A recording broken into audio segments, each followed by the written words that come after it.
i o tua ta wa usia sapate uluaki o le niti. Ta ko fifia maupe ke tau kau whakataha i he malanga, i he ngalu o pe, pia moe ata, ke tu whaki ai ko speri, pia ke tau kau whakataha i he maunga keresi, o e aho tapu o e eiki. Ko sapate uluaki ene o le niti, pia tau whakawheta, ko lava ai kamataanga o e pule lulu whakai fuefu, ke tau hoko mai eni ke whanonga e aho e whanoa e whahaita o le niti. Ke tau kau whakataha i he tala monu ke mo e whakatawangi. Ke kau mai ai eiki hono tataki ki tau tolu. Ko sapateni ko fia ke tal lele a se tuata e pot ngowe vriam to ia. O kune amanaki ke whakahoko ai malanga o e ahokoen. Ka goutui o tapu akia ke tau tolu ngai family o no ti. Kai kai ngā tai, o whakawhi i ki mautolu, ke tau kau whakataha i he lotu pia mo i hufia, tau ngai family, pia te tau hoko atu ai pe tau whanonga e whai tau le ni tini, pia mo i whakatua merie hata i mi vame mai, ke tau kau whakataha i saione. Ka ko mea te pu, ke tau ke inasi he ofa ai o tua, pia whai ai e tau lotu, mo i tau hu, he apasia, pia mo i tala ngofua. Tala monuat ki tangata i se tuata, mo i amanan ki whahau koe malanga o i aho koen. I wawhai tamai, alo, mo i lau mari mani oni. Amen.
hake ki mounga o sihowa, ko hai tu ki hono pot kapuna.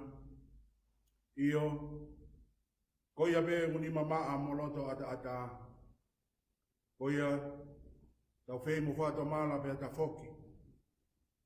Ka toki hoko me fufonga o eiki o ngā hiko ngā. O ne whakamana o haku. Mo ne whikau mai e tō tahana e sinaki tūtu uni mo tau misa ia. Mo womi ki tau lotu mo whawhita. Ki tau lotu. Ala ta mai. Hanga i fufonga mai ki o siasi ko roa nukuni. Te takawange mau ngahi mo ui.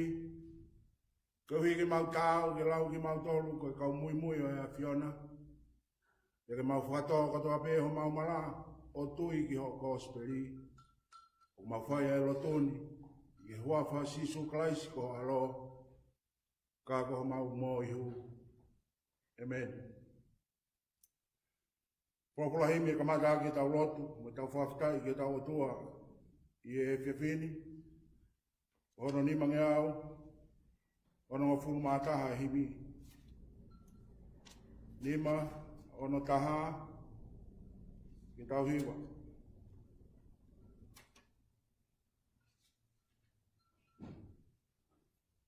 Eiki kua toho ofa, he kakai mama o atu. Hanga mai a Fiona, oa tiki la ka iau. Oa eiki, oa tiki la ka iau.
Daulotu.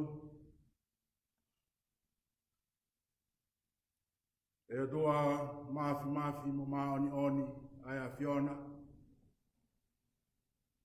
Aho a Fio, koe mautamai, whai manawa ofa ai Fiona. Aho a Fio koe tua lahi.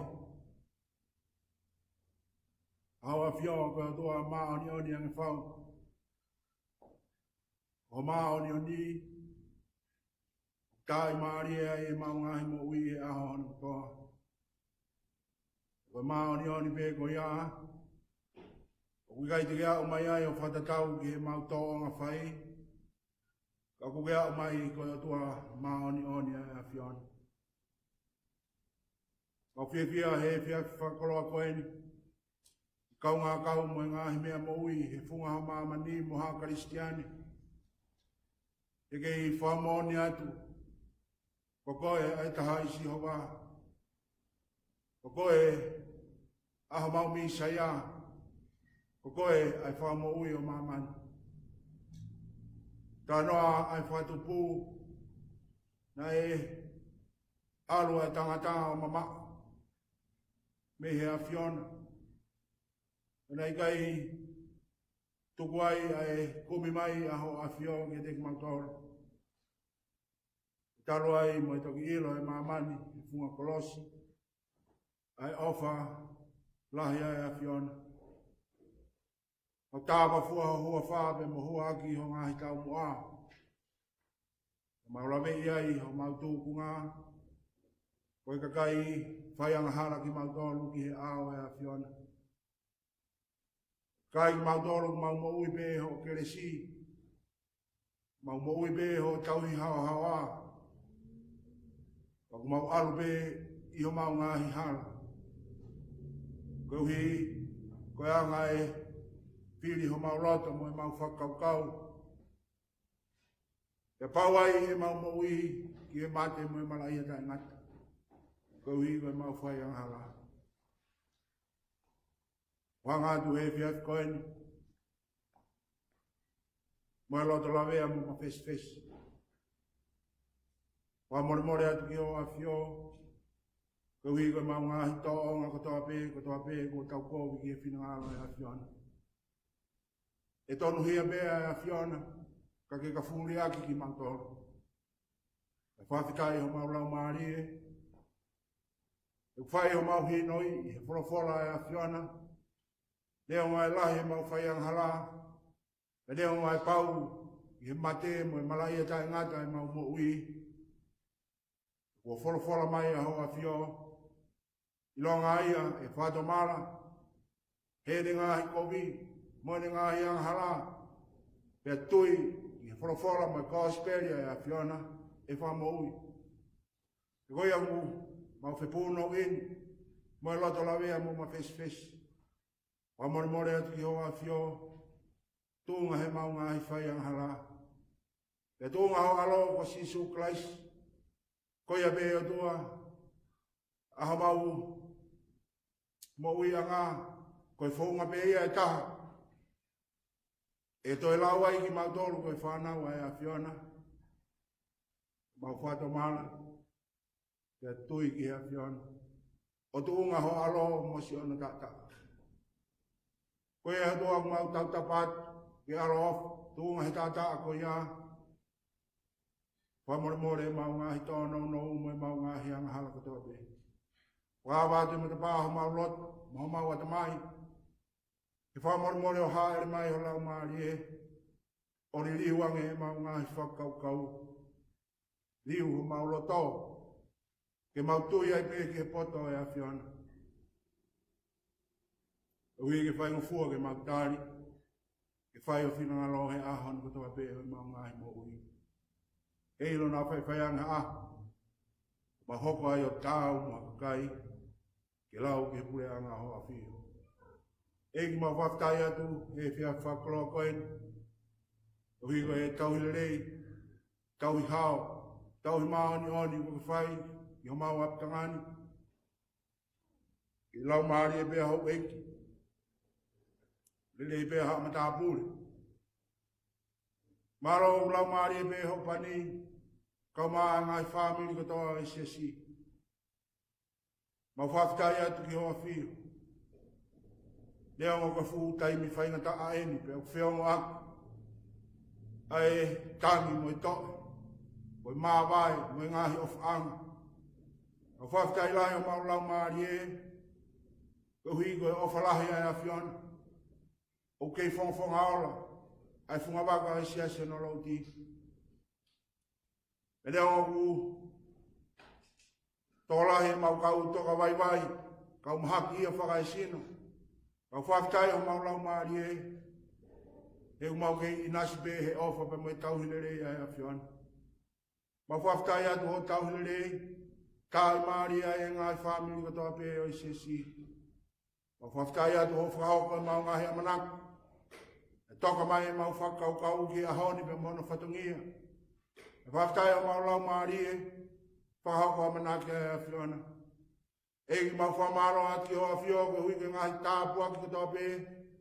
O tai maari ai e sesi, te mohono ngai whamiri.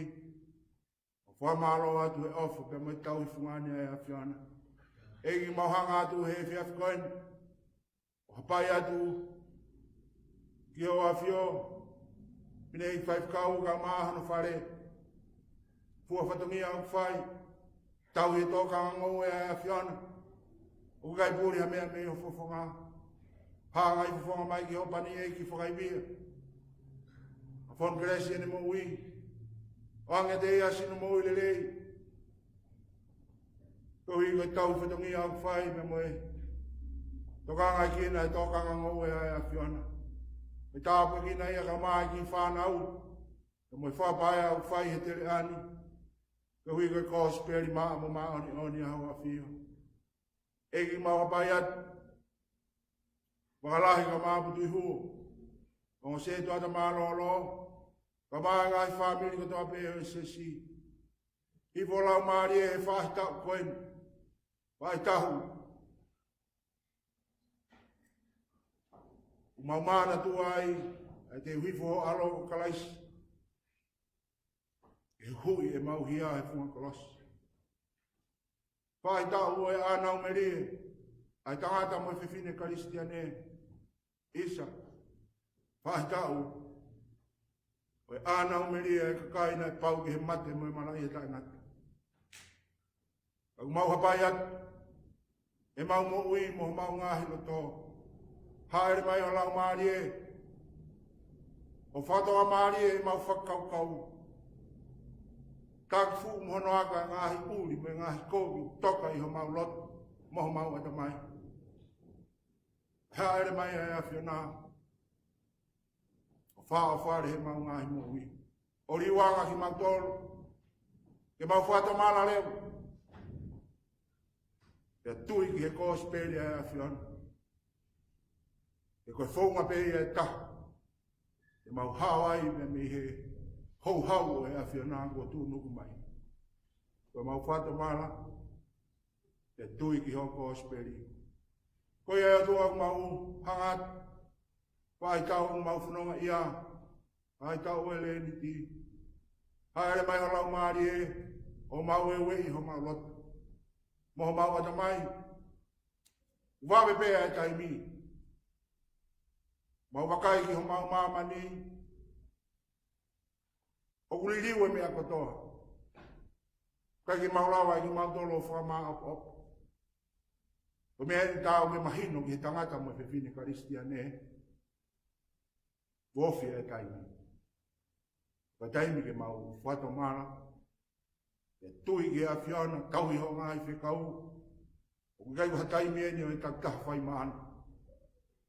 Kai wa taimi eni o siokita. Koe taimi eni o i whakato mana.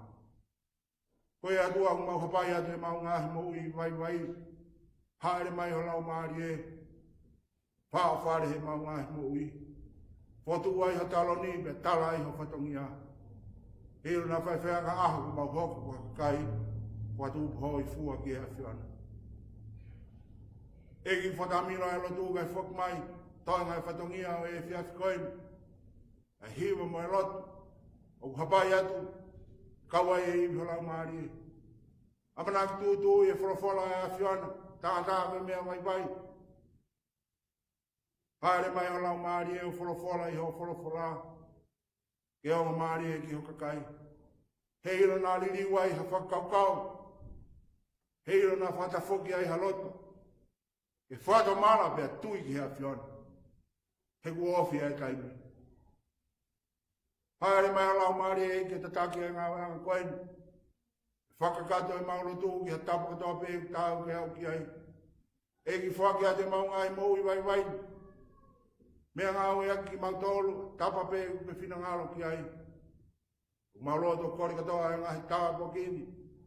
I e hua wha sisu klaisi ko alo. Kako ia o mau wha mou i.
ke le sone lau mai ngau anga o e whiwhini.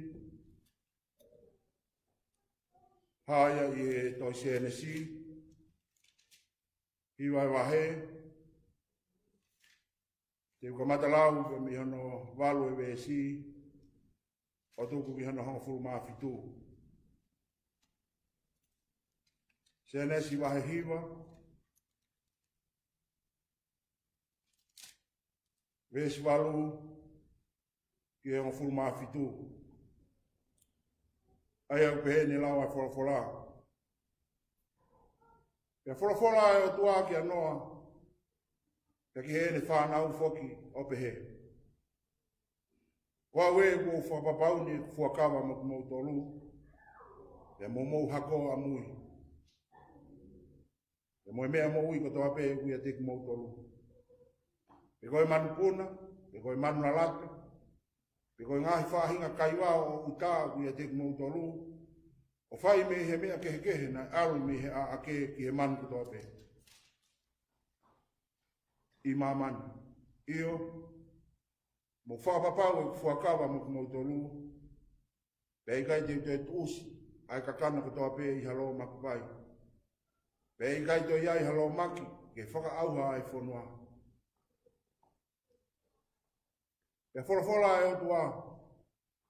Koe ni e whakailonga fuakawa ko tuku i he waha a oku moki mau tolu. Pe moe mea mo ui ko toa pe ui a teki mau tolu. O whai atu ki he ngahi tau tangata o ta ngata. O ai e ku mata ki he ngahi ao. Pe e hoko ia koe whakailonga fuakawa. I he waha a oku mo mamani. Pe ka whai pe tāna ki ao mai i he whanua. Pe e haa ai umata i he ao. Pe te umanatu ai ke fuakawa. Ai fuakawa aku mo kumautolu. Mo e whahinga mea mo ui kehe. Iyo. Ai kakano ko toa pe.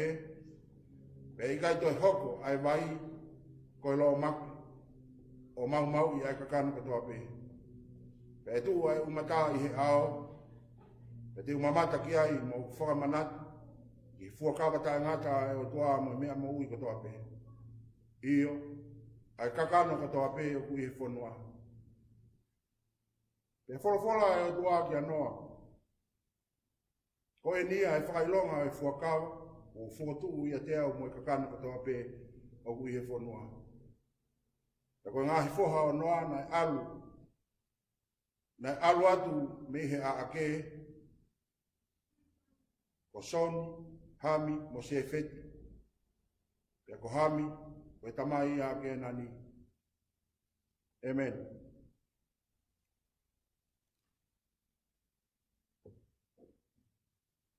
Ko saa me lau magtau tolu i e whiwhini. E ua furumanima o ngā saame. Saame wanima. Vesi uloki ki onga furu. E si hoa, o kua hapai hake o lau maari e ki te koe, e o tua, o whalala ki a whiona, ke oa nā kuma, oa e pore i a te au ho ngā hifirina. Aua, koe kaumatatari ki a whiona i kai whakamā. E whakamā bea ki nau tolu, whai kākā tū ngā. Eiki, whailo mai ho ngā hifo ngā.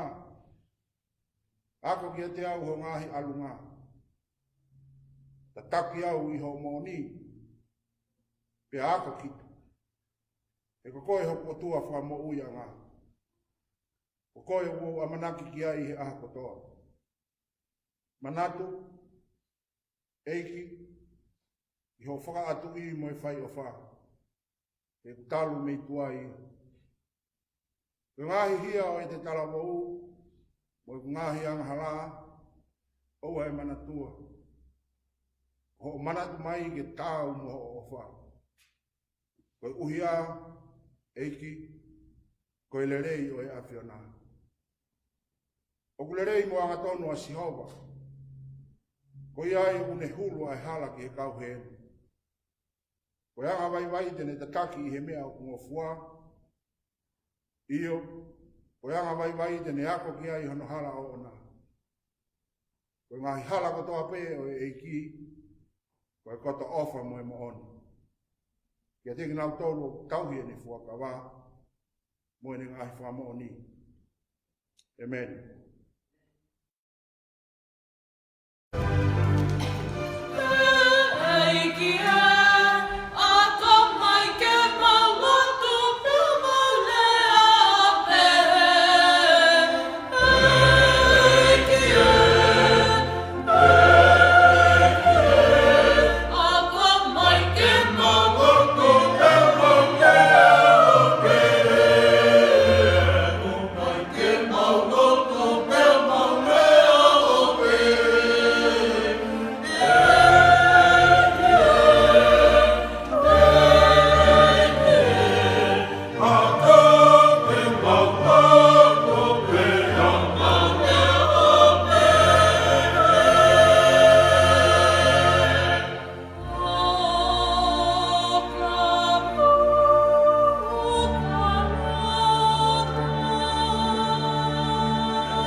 Le sone lau me me ipseli, ai urakpita, wahe tolu, ve stavalu ki he woua. Urakpita wahe tolu, ve stavalu ki he woua.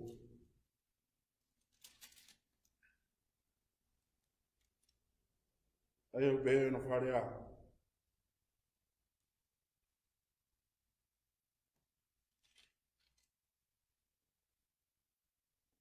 He ko kala isi foki nā ne mo ua mamahi tō taha, koe uhi koe ngāhi anga hana.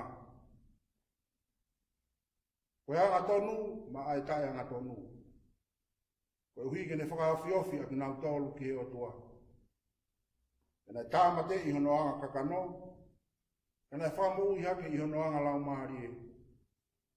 Aia foki nā ne aru aki o malanga ki ngahi lau maari e na whakulisa nei. Aki nau tolu na talanga taa mua, i he taimina e tatari, ai hanga moko moko ai o tua i he kuonga noa. Rolotonga au teu ai ake. Aia i he huu ki ai hatoko si, koe toko walu tokua, na e whamo ui ake ai vai. Aia une whamo ui ake mou tolu foki i ono pōni, ai mea na ane taipe ki ai, koe pat taisi. O i kai koe hui e he kakano ai uri, ka koe kumi e he ponse nisi ata ki he otua. Koe mea i he toi tuu a kalaisi, a sisu kalaisi. Ai au nea fio mi he tō matau e o tua. E kone alu ki he langi. E koe kau āngelo, mo kau mau tuunga, mo kau mau mālohi. O tuku ki lalo ki a te ia. Amen. Leso ni lau ka mi he Prosperi. O kuhaia i he hongolere o Sisu Kraisi na hitohe maake. Ura ke wahe. Hiwa o e vesi ngen hofu mani ma. Ma ke wahe uraki, vesi hiwa ke tahanima. Ai o pēa no whakarea. Tēnā hoko i he kuonga ko ia ai hawa Sisu me Nasareti i ka reo. O ne baptaiso i a sione i soatani. Te i he aluhake lewa me he vai. Nā ne wakai o mahai ane ai langi. Te au aluhifo ki a te ia e lau maarie i he tatau o haluku. Tēnā ai hale o me he langi nai pehe mani. Ko alo pere koe. Ko koe ko hoi fuai.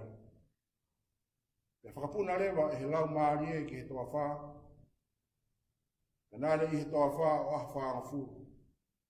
Ke whai hono ahi ahi e setane. Te nāne i whangamanu kai wao. Te nā tauhi ki a te ia e kau āngelo. Te hire e tuko sione ki he pili sone. Nā e alua Sisu ki ka lere. O ne malanga aki ai Prosperi ai o tua. O ne pehe. Ko kakato hono taimi. E ko ofi ai puleanga ai o tua. Mo whata mana o tui ki he Prosperi. Amen. Ko whawhalahimi te tautua hiwa ai. Ko hono ni mange au. Pitunga furu maa tolu e himi. Lima, pitu tolu. Ke tau hiwa. Tatari mai si lau maarie. Oa ha aki ki atu. Whai pe ho tau. Kātaki pe. O oa tau.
tapu ki a fio a tua mafi o tau loto lotonga. O tapu foki e poto kapuni. Tapu mau eki.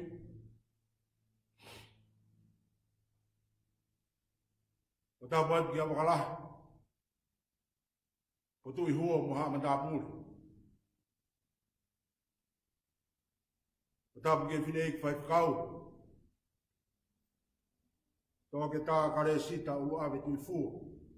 Ka maano whare. O tapu atu ke sekretari a SSC. Mere ane Malakai. Ka maa e tare kita Moisea o e Talasiti. Ni wafe tui halamaku. O tapu atu ke hoa o e whai whakau. Pulot palu.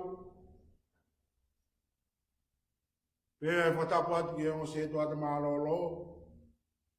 I kumalu tahafi.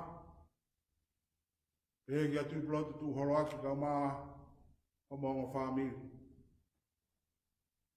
Pea e whatapu atu i ngai whamiri kotoa pea o SSC.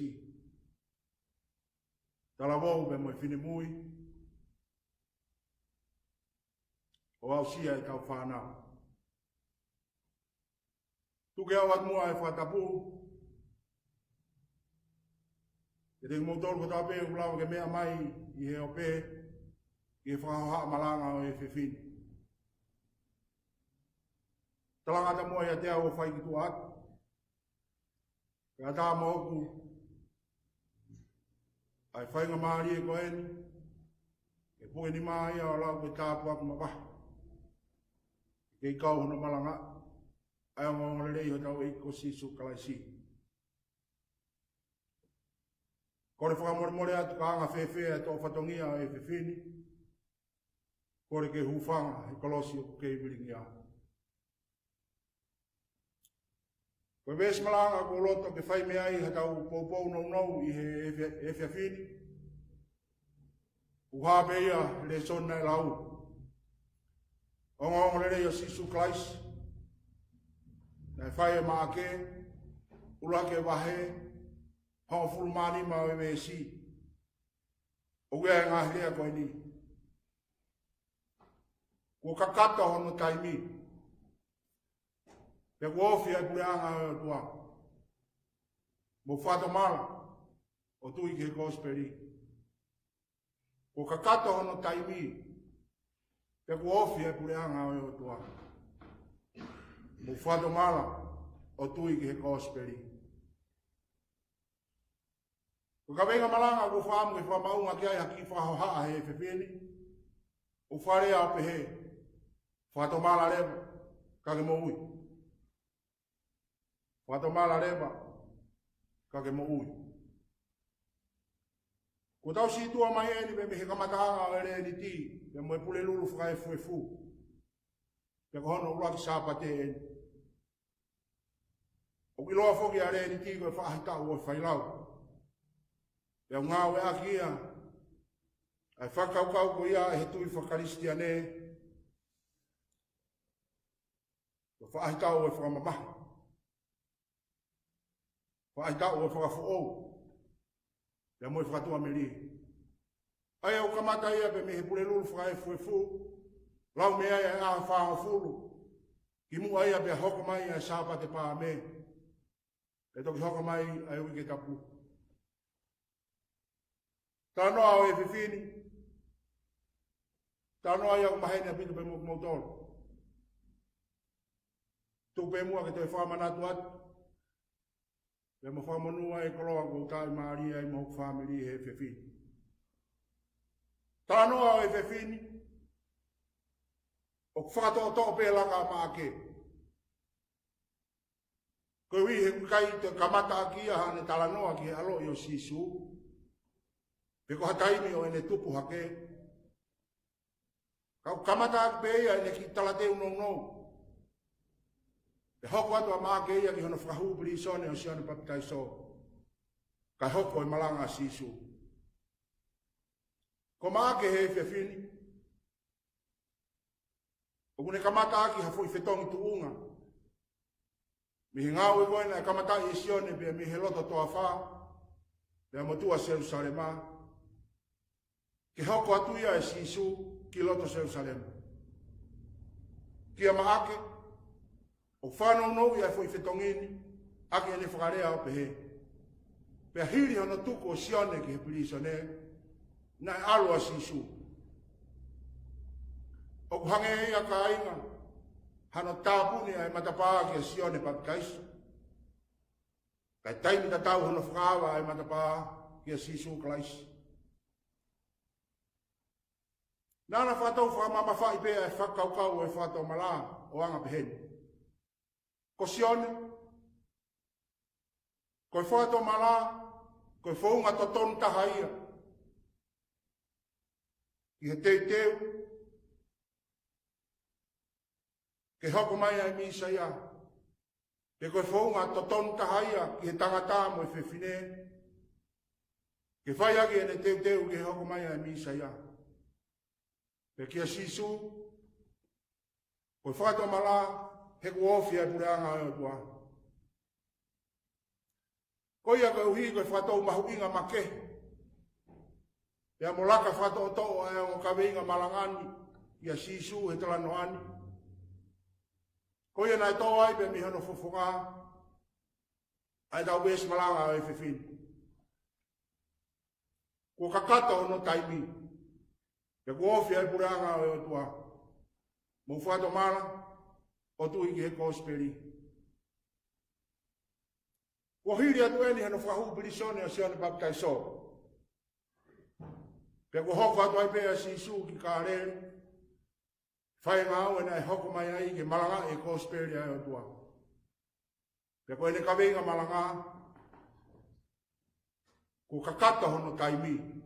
Pe ko ofi ai pureanga ai o tua. Mo whātua mala.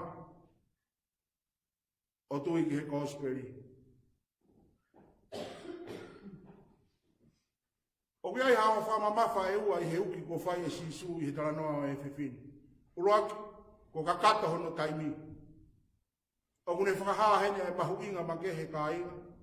O i rea kakato. Hange ko i au taranoa ki ai a luke vai whaa me si honfuru maano ki he ufu mātaha. Ko uki hono ua,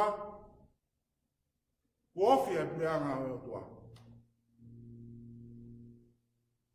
Nei as fuoloa pe foki ai nofo amanaki, pe mo tatari ai kakaisi iu ki hoko mai ai pureanga whamisa ia pe he kahau. O tānoa ki ai ngā kōsperi o whataha, pe mo tohi ngā ue e kau apostolo. Ka kia sisu mo ene pehe, ku ofi ai pureanga o tua. O kui kai tatau ia ka inga mo rea ofi, i whakauhinga ai siu. He kia sisu, koe pureanga o tua, o kui kai ko hamo o nia, o unaunofo o tatari ki ai. Ka koe mo o nia, o kui honau loto ngā. Pe o naulawa o sioni ki ai, me moana ki ai. Ko e nia ka inga e mea kui e maake, ko e ngongo lerei, me he o tua. Ko e nau mahu a sisu kalaisi i honau loto ngā. Pe o kui e teng nau tolu. Pe he o whama mawha ko ia e ua a sisu, o mui ati ai maha o whekau mātua ki mahu inga e ua. Ke whai rewa, e hataha pe, e whanongo ki ai.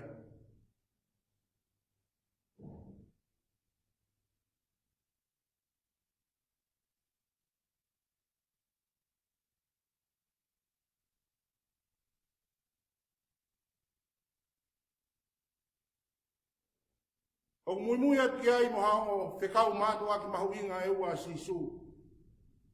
Ke whai rewa e hataha pe e whanongo ki ai. Uruaki, koe whātua mala, ke kohono ua, koe tui ki he kōsperi. Koe whātua mala pe mo e tui, koe o mea ngā ue ia kukai ala malawa ia ke na māwahe hatainu. Ka kopau ke na mātua ki ngā ue māloha. Ka uhi ka lawa ki hoko o ngoni ai o moreani. Koe tui ki he kōsperi, o uhinga ia koe te tomu a tui ki a sisu kalaisi. Koe misa ia, koe alo e o tua mo ui. He ko sisu kalai sias. Ko e uhoia mo e mafu o e gospel. Ko ia ko e ma, mo e tae ma, ai pureanga o tua, o mga tukunga ia i he ma, mo e tae ma o kalai sisu ke mo ui. Ko haa e whato mala. Ko haa hano uhinga o rea whato mala. O kia hanga whakaukau e ua i he rea whato mala. Uloki. Ko whato mala ko e ola ia o mamahi mo ni ai roto. E tokua o toku whalanga he mamahi ai roto ai whato mala. Ka wikai ko e whato mala ai mamahi ai roto. Tā noa kia aua korintau vai fitu besiwa ki hongo furu. Kono ua rewa, ko whato mala, ko whahinga liri uia ko hoko he mo uia e tangata mo e whewhine.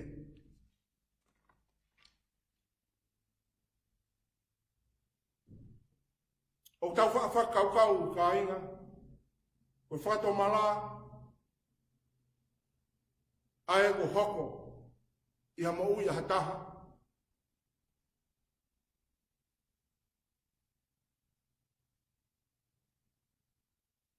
Koe maoni be, ka pau te tau whakaukau, koe whato mara ha whahinga liriu hoko he mo uia hataha. Te au kai whaikai ia. Kau tui e whaha malanga e whewhini, koe konga pe ia o e whakaukau e whato mara. Ka koe whato mara mo e liriu, ko hongo ere me liti maa wahe pe ia e ua. Tāna ake tohi ngā ue, wahe tolu uwe son furu mahi wa. Kono whamatala ko ia o rea whato mala, o whatatau ki he ngahi maunga tala ke he. Ko whato mala ko whahinga ririu, i he atamai o i tangata pe mo e whewhine. Pe au tupu ia me he whata whoki, he anga hala ia pe me hono alunga kovi. Kai ta foki ka kato ia ki he otua mo ene mesi. Ko foi le liu rewa ko ia, o kumui ati ai pe mono ngahi kore. Aia ka mamahi mo ni ai roto. Ka ka huinga mamahi ai roto. Ko tai fie maa vai ai tangata mo i whewhine. Ia mo ianga hala ko ia. Na tala ho fua ki ai, o tau kakano. He koe mamahi koe o whaatua hono whai siasi.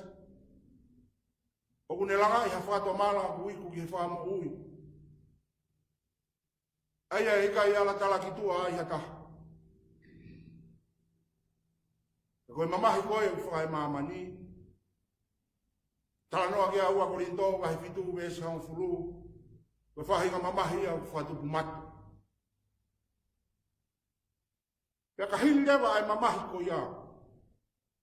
Ko paurewa ke haa mai ha whahinga liriu i he tonga mo uia e tangata mo e whewhine. Tānoa ke aua korinto wahi fitu e si on furu mātaha. Ka mei he māma o motua i rea,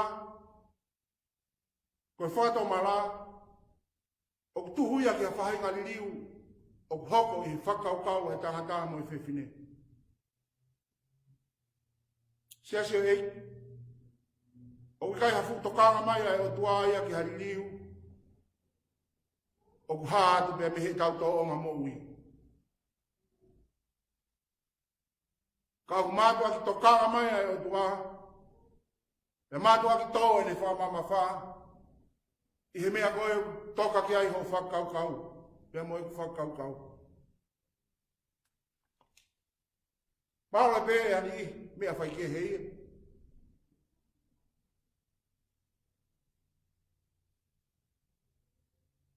Ka kono uhi ngā siasi. He te taulawa pe ki tau tolo li liu ho tau uru ngā. Iha taimi pe. Pe koha whahi ngā tūkunga pe. Kai taimi te tau. O tau kei more ai pe ki he anga hala. O anga pe heni. Taimi lahi. O tau whalawa pe ki tau tolo li liu ho tau uru ngā mo e tau tōnga mo ui. Kau hina i whatau mana wahe ki he o tua. Ia whahinga uhinga be, pe koha whahinga tūkunga be. Ka i loto, i he tau mo ui mo i tau whakau kau. O te ke tau whawai vai e ki tau tolo i tau mo ui ki he o tua. Taim ta tau, o tau kei more ai pe ki he anghala. Koe taim e taha, o tau whaamalawa pe ki tau tolo liu e tau tolo ngā mo ui ki mata loto. Pe ngari loto. O whau i e hen ihi, koe mo ui whangari, pe mo ui whangari rei.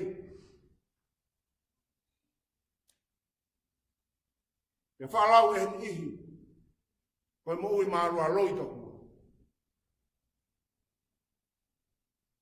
Ka koe ui pe ko halakanga, pe ko whahinga tuunga, i he siasi, mo e lotu, mo e society, mo e anga e tau nofo, tau tokanga ki ai.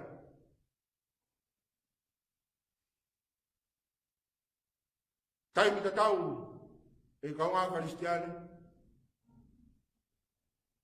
O tau kei more ai pe ki ang hala.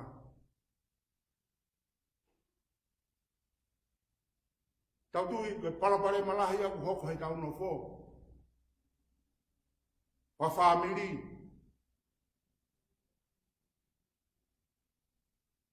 Kau mai ai pe ki siasi.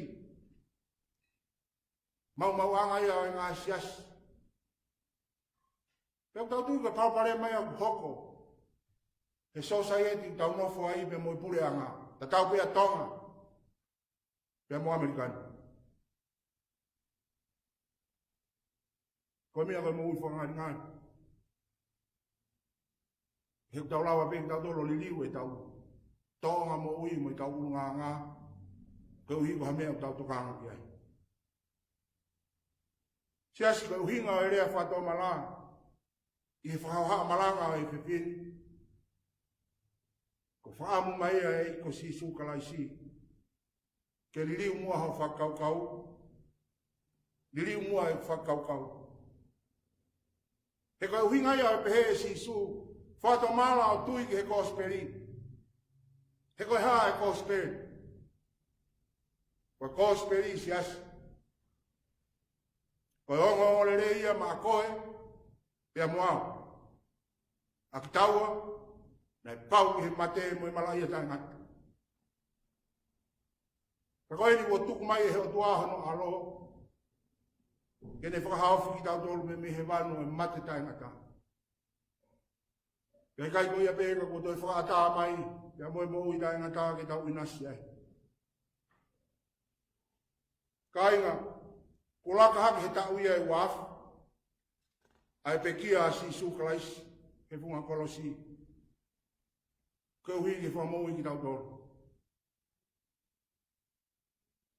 I kai ko ia pēka hange ko ia kumu mea i me lawe e motu anu. Na hiri e ne toi tu u. E nāne palau mesi mai. Te walo teu hang api mo ki mo tolo. Pe teu whoki mai.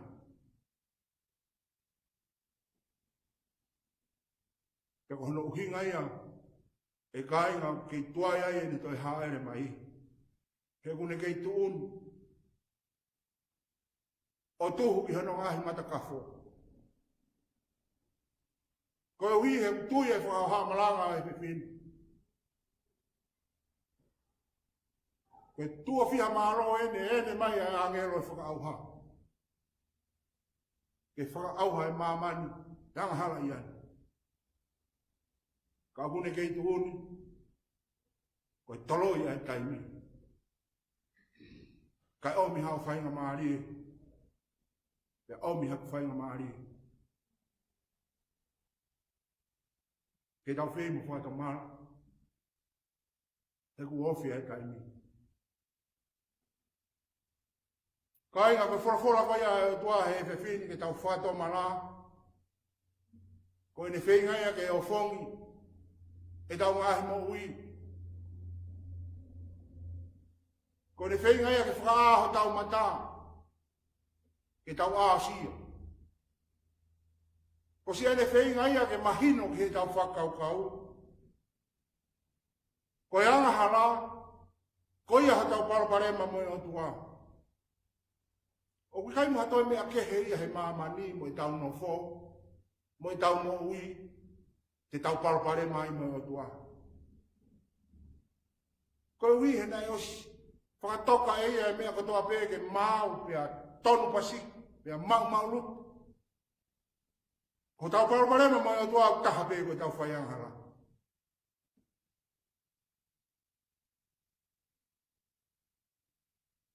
Pei whakaukau me mo e māma ko ia e kaunga Kristiani. O kai mo hatoe mea kehe ia te tau. Wala whai. Te koe tau whai tau mana. Kai mo hatoe whaunga ia te tau hawai pe me hou o tu nuku mai. Te koe ne wholofola mai. Te tau whai tau mana. Ko hui he kuofi e taimi. E tiri na ta tau mui ki whamore more heo tua. Pea pau ai ho tau mala o kai ni liu. Ka tau toko inasi he mati mo mala i e taingani.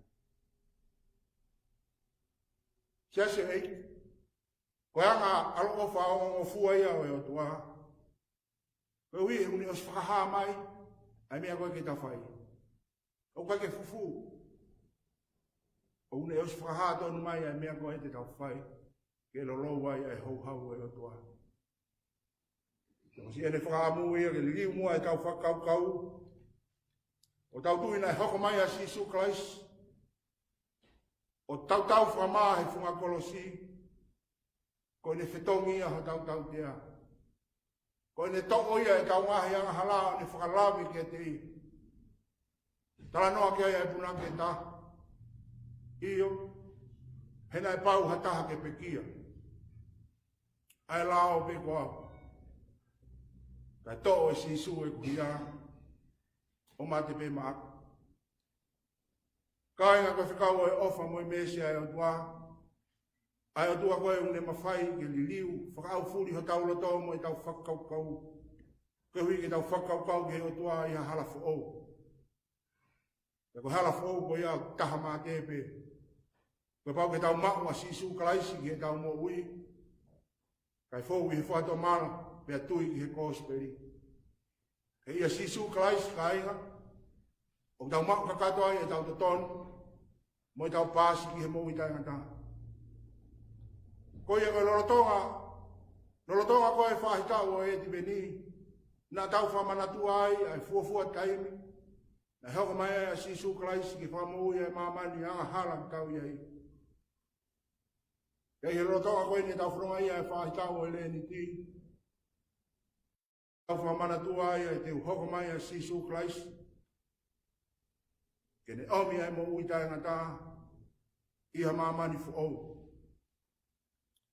E koe ngahi aha koe ni e whahanga furu. I mua pia hoko mai ai whahitau whakaristiane o eto i tu usi asi.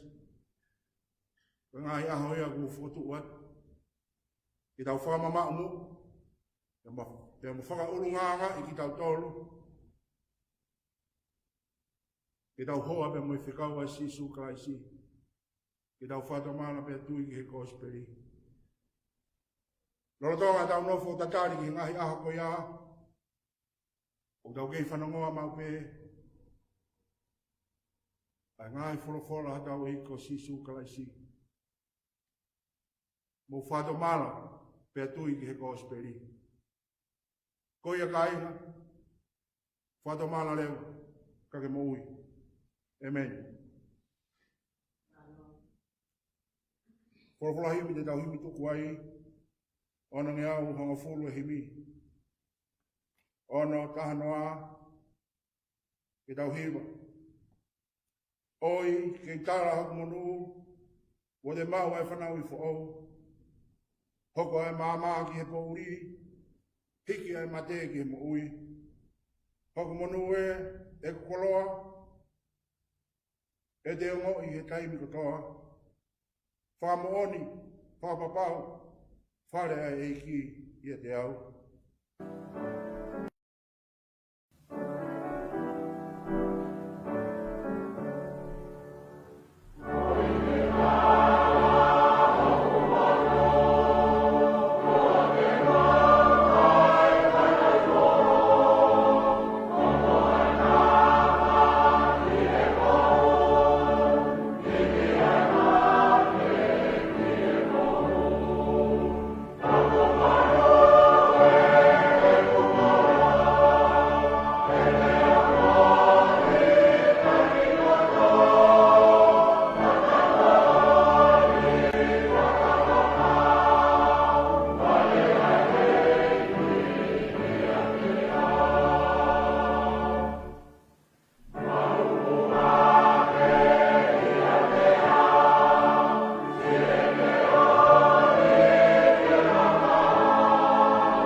Ke da o tua mafi ko ma mai whaivani ai a Fiona. Ma whawhetai ko e aho tapu kutuku mai ke mau kau whataha mo ngā whamiri o siasi ka ma tangata ik se tuata. Whai ai ho mau whatongia to tonu ko e lotu ki a Fiona. Moni ai aho koeni mo ka mataanga whaita ule ni ti. Ke omi ai hataimi ke whakawhainga maari e kau karistiani ko toa pe i mamani. Ke whakatonu ho mau halapia mau whakatomala o tafoki ke a Fiona. Uki ki mau tolu he tangata mala ngā ke mau whakatomala. Pea tafoki ki a koe sisu. E kui kai hato e tahaia e o tua te mau fōwai ki e tamai ka koko e pētoko ta. Pea moni a tala noa maari o ko sperio e a koeni.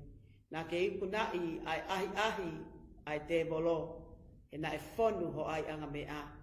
Te na a ke lava pe ke tuku holo tō pea kaluse whaiho mo ui. Ko hi a ko mau tō whangaa. Kaua ngahala. Mau puno o kore whakamole mole pia bete a te mau ngahi anghala. Pia mau tari ai whekau ai aho koeni. Pia mau tafoki ki a te koe. Pia hoko ai aho whango fulu te mau whanonga i whaita uere niti. Ke mau lotu pia mau au kai. Whakalaulau loto ki ho o wha. Pia mau whawheta i he mea kotoa pe. Neongo e COVID pia moe coronavirus i. Ko te volo ia ku ne humai. Ke ne hanga o veuki ai luta ai mau no fo. Ke tata puni ki mau tolu me he lotu. Pea ne hanga o whakamo vete ki mau tolu mo mau ngā whamiri. Ai whakawheta ina hifo lau maria ma oni. One hai ki mau tolu. Pea ne tauhi ki mau tolu pea maluki. Pea koe le o ia ku ne whakaongo mai. O wai fiu. Ka mau lotu whai mau pe. O wana vai. Whawhetai koe koloa wholofola kua tuku ho se vaniti. Pea mau fia e o tua. Ko loto lahi pea mo e loto to. Ke hoko a hono le o pea mo ene mo ui. Neongo i lockdown ni. Ka kune kei poletaki. Ke tufaki ai o ngong le rei. Pea malanga i ai kōsperi. Pea neongo e o tua ai ngahi hala whaingata au mau fau mai ai. Ka malava pe. Ke kua ke teu ai teknolosia. Mo ngahi faunga kehe. Ke whakahoko ai koloa wholofola. Ke mau whanongoa ai e o tua. Ai tāpoi ki na ho tāmai o eiki. Ka uma a hono wai whipia mo i whanau. Eiki e kuke hawhi o mai. Ta o koeni mo ngahi whatongia. O es whamiri pia mo i siasi. Eiki whakamaa e a Fiona. Pia ompe haivi mo hakeresa mo uilelei. Ke whataki ake ngahi whatongia i he tui whalala ke a Fiona. Whakai pia whakawhaingo fua e whakaamkotoa pe. Ai whanau pia mo i whenga e loki ako. O miha mama pia mo hapoto. Pe tuke nau kei mao pe anonga mo fie maarie. Pe koe mau lotu pe ia te kaki ke a Fiona. Whai tāpoi ki na ona whale pe whakamonu ia. Toinga ngai whamiri o siasi, mau kore pe o tua whai tāpoi ki na kinau tolu. Tuke mau kei whetu utaki pe, i ngā lua pe, i he fia mo merino, mau whelotu ak whehu fia aki. Taka hahanga hi mea ko pore take mau mo ue whaita o ereniti, ke hui pe whakafo ou, pe mau whakato mala. Pea mau ilo, i hoko mai ho lau maalia mau o ni, o ne ka whakakakato, pea whaka au ai ngāue, pea mo ngāhi pole ko toa pe. Hangai whunga mai o tua, o tali ai lotu hakeat, pea whaka maa o popoa mau ngāhi whamiri, o tuki e to, a fio anga e a Fiona ki o awhini ma mafi. Ke whaiho mau tauhi, pea ke whaiho mau tataki, ka mau kei whakaongongo atu. Ko le ngai tāpua kini, kua whapetaha o alo si suplaisi, ka ko mau whakamo ui. Amen. Pea koe Gresia i ko si suplaisi, o whaiatua awe te mai, whio he me lau maari e mao nyoni. No fo ia he mau ngai whakaukau mo mau ngai no tō. Lolo tongani, whai atu ki tā ngata. O kore ki toa ngai tāpua kini a Klaisi su, ko mau eki. Amen.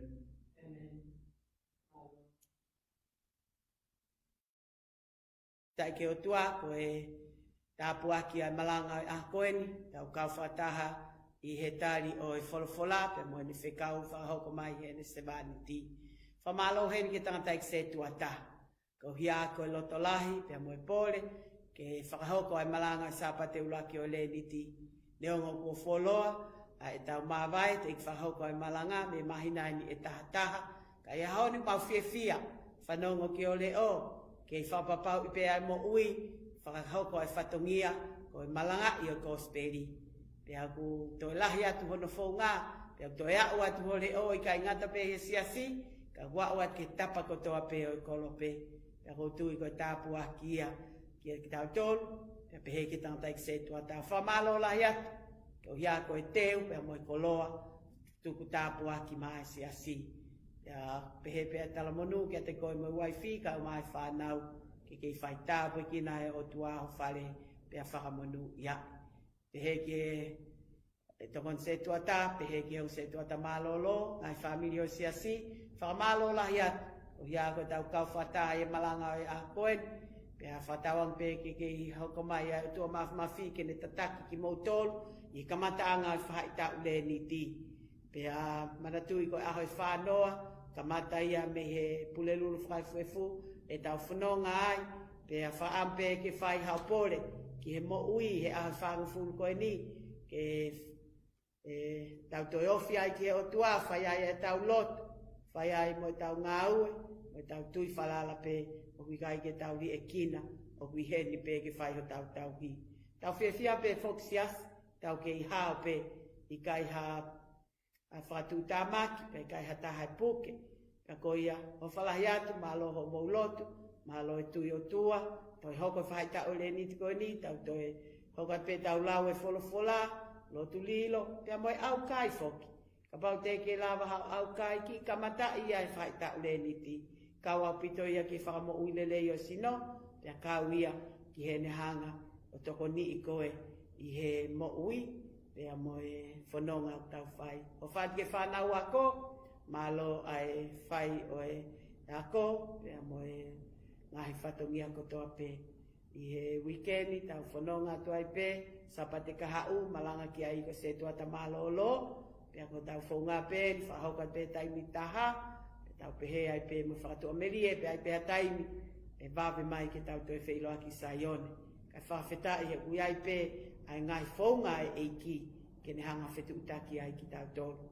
Ko whainga maari e pe taimi ko toa, ko hawhi e mau, telefoni mai pe whetu utaki mai ki a te au.